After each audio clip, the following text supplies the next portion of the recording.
I'm Lisa Sugarman, and what if just 15 minutes could shift the way we talk about mental health?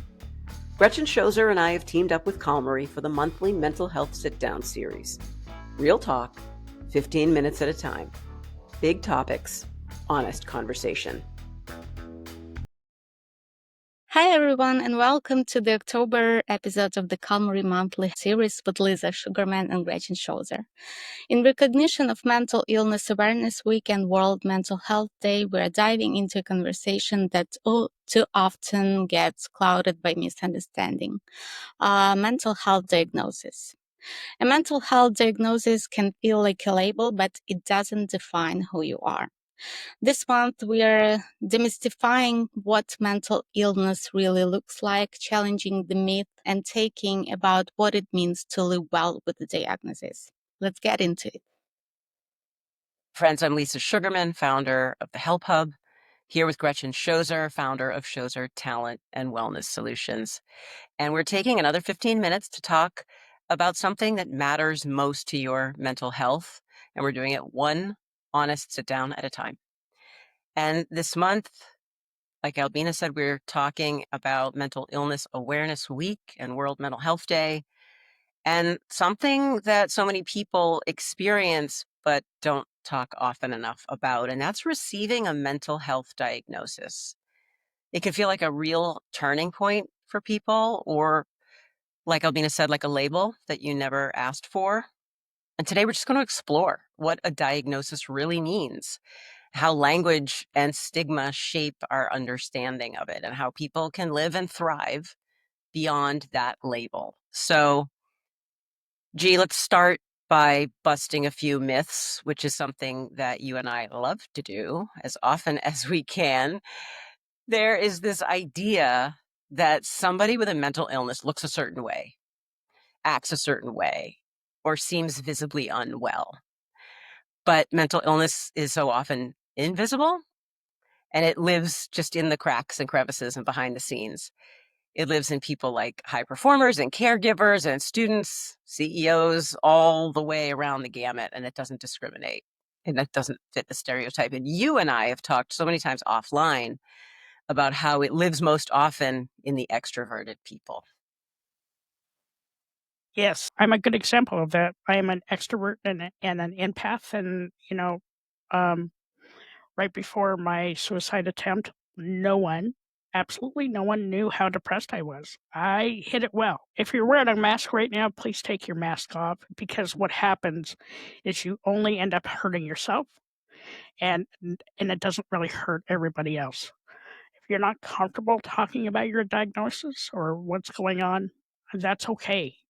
And if you are diagnosed with like depression or ADHD or ADD or any of the other things, there's no shame in that.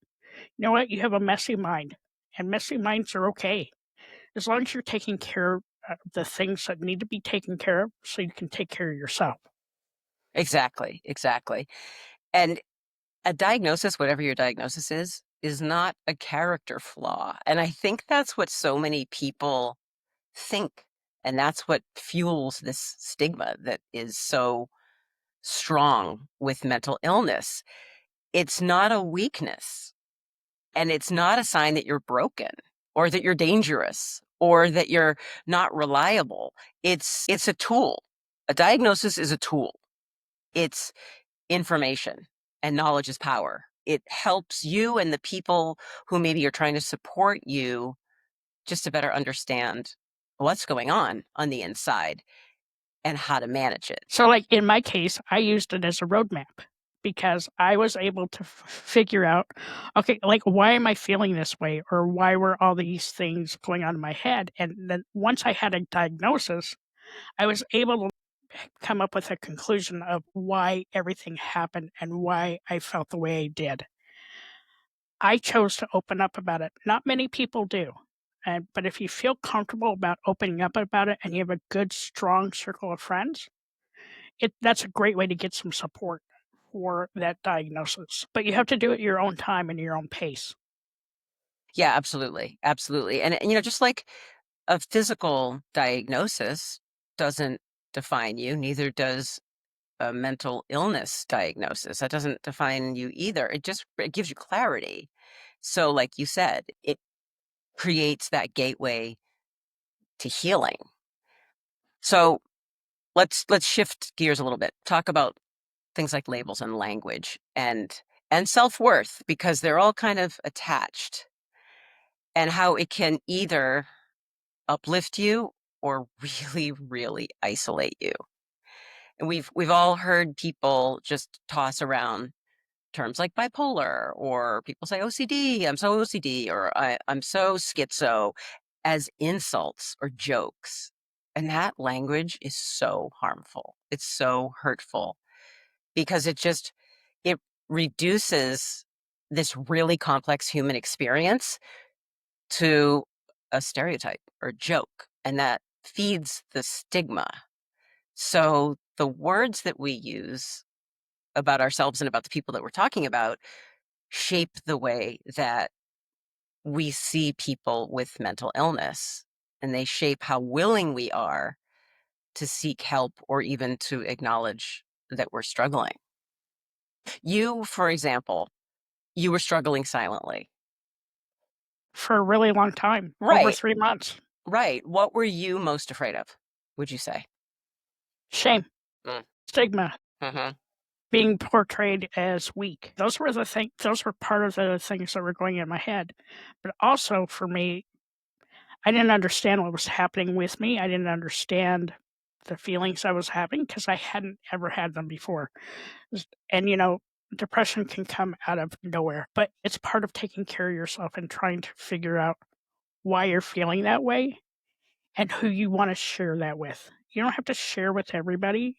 Share with one or two people, but opening up about it is actually life changing. For me, it felt like I had shedded a heavy X-ray blanket, and I felt like all that shame go away because I'm human. You know what? We're all humans, and we have emotions. We have things that go wrong in our life, but I also was able to identify things I needed to do to make myself feel better. Therapy being the first thing. Take a step to your mental well-being with Calmery, trusted online therapy platform that supports you through life's challenges. Connect with licensed therapists and reap the benefits of traditional therapy enhanced with digital tools whenever you need it. Visit calmery.com to get started. Yeah. And it's so important to use care when we choose our words, because every time we choose to be respectful and we choose human-centered language, we help reduce that stigma. So instead of saying something like, I'm so OCD, when I'm being really neat, or saying she's a total psycho when she gets upset, ask yourself, what are you trying to say, and how can I say it with more care?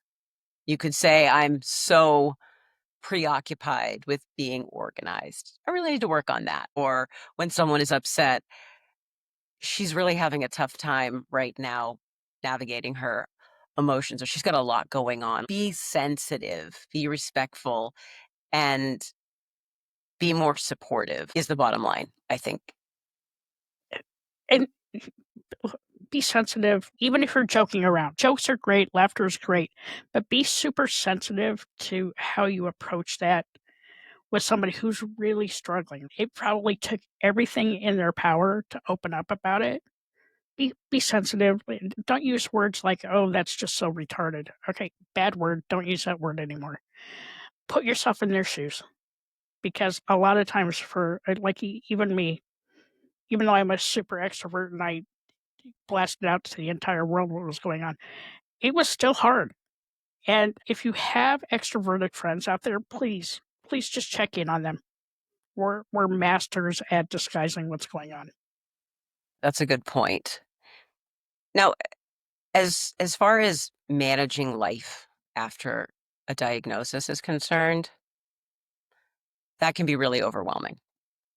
It could be anxiety that you're dealing with, or depression, PTSD, bipolar disorder, anything else that you're diagnosed with that changes things for you. can feel a lot like your world is tilting and not in a good way. You might feel, in some cases, you might feel relief if you've been struggling to understand what it is that you've been dealing with, and then all of a sudden there's a name to the thing that you've been dealing with. You could feel fear, you could feel anger, you could feel a little validated or shameful, all at the same time. Any one of those things or all of those things, and that's okay. There's no right way to feel and respond when you get that kind of news or clarification. What matters is really how you move forward with it. And the most important thing is recognizing that a diagnosis, whatever it may be, does not mean that you're broken.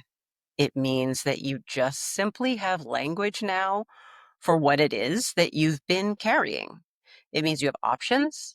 Maybe it's therapy, maybe it's medication or support groups or different self-care strategies, routines, awareness, whatever it is. Now you have access to tools, and you can still be joyful and be productive and be fulfilled. You're not your diagnosis. And you need to be kinder to yourself. Just as you are with everybody else, offer yourself patience and grace, because now you're navigating a whole new world, and it's scary. But if you're willing to be kinder to yourself, it's going to make that diagnosis a whole lot easier to ingest. Absolutely. Without a doubt. Now, as we wind down, let's talk about some takeaways, because this is a lot. It's a lot for anybody to deal with. As far as understanding your diagnosis, number one, your diagnosis is a tool. It's not a life sentence. It gives you language, it gives you understanding, and it's that pathway forward. Number two, what we've already chatted about. The words that we use shape the world we live in, the way we view ourselves, the way we view other people. So be mindful of that language. Like G said, be gentle, be kind to yourself, to other people, and speak with compassion. And number three, and this is the most important thing, you can live well with a diagnosis. Whatever your diagnosis is, you can live well. It's one part of your story. It's not the whole book. So keep those things in mind as you try to navigate whatever diagnosis you may have gotten. Thank you. Thank you so much, Lisa and Gretchen, for today's conversation. Thank you, everyone, for being here with us today, for listening, learning, and for this important conversation. We'll be back in November during Grief Awareness Month to talk about how we hold space for loss during the holidays and how we support ourselves and others through it. Until then, keep showing up, keep speaking up, and keep taking care. Thanks for being part of the conversation. If you know someone who needs to hear this month's sit down, we hope you'll share this episode. And we'll be back next month with another quick, honest conversation about mental health. Don't miss it, because one sit down could shift everything.